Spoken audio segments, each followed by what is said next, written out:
So let's talk about Yin Yoga, because on this channel you can find different sequences and tips for practicing, and these are the general tips that you pretty much can use in any pose and whenever you practice Yin Yoga.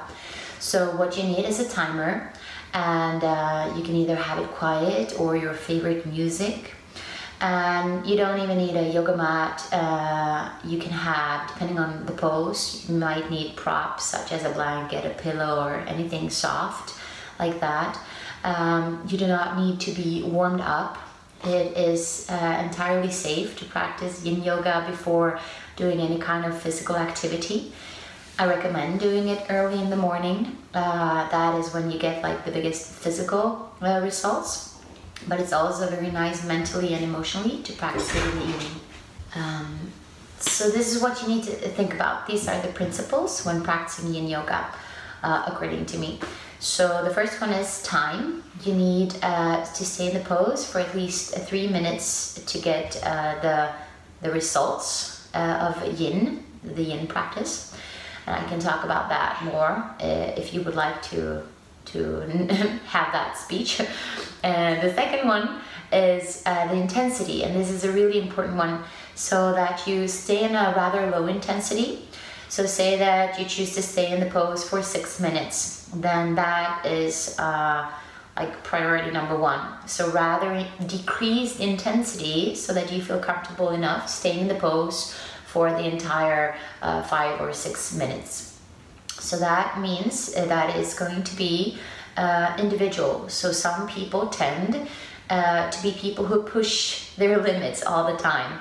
So if you know that that is you, please decrease the intensity of the pose so that your muscles can relax, so that you feel rather comfortable in the pose. If you know that you have a tendency not to push yourself, to be a bit more on the comfortable side, know that a little bit of pain is actually good. It keeps you alert, it keeps you awake, it keeps you interested in the pose, and it actually helps you to get more prana and to get more life force into the system. So somewhere in between, and you kind of have to feel for it. There is no right or wrong answer. And you will definitely also learn by experience. Yeah. And then the third one, it relates to this, that is to be present. And that the best way to stay present is to connect to your breath. You do not need to breathe in a certain pranayama, like ujjayi, or that kind of breathing, but just be curious about the breath, listen to the breath, because if you start to hold the breath, that is for sure a sign that you have too high intensity in the pose. And if you cannot even notice the breath, then maybe it's a sign that you're about to fall asleep, which sometimes is nice, but it's just not getting you those like optimal results of the Yin Yoga.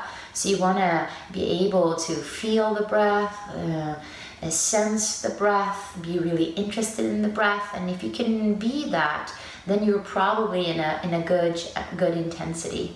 So time, set a timer, you choose anything from 3 minutes and up. Personally, I practice Yin poses for about 20 minutes. And then the second, intensity, rather keep it low, especially in the beginning, and once you get to know your body, your joints, everything, then you can play with it a little bit more. But in the beginning, stay on the safe side, less intensity.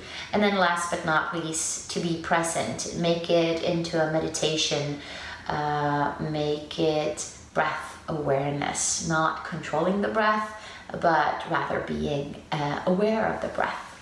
So look below, and I will keep on posting different Yin practices and poses that you can do depending on how much time you have and what you are in need of. And please subscribe and comment somewhere here, I don't know, on what you would like to see more of, and I will give you that. Ciao!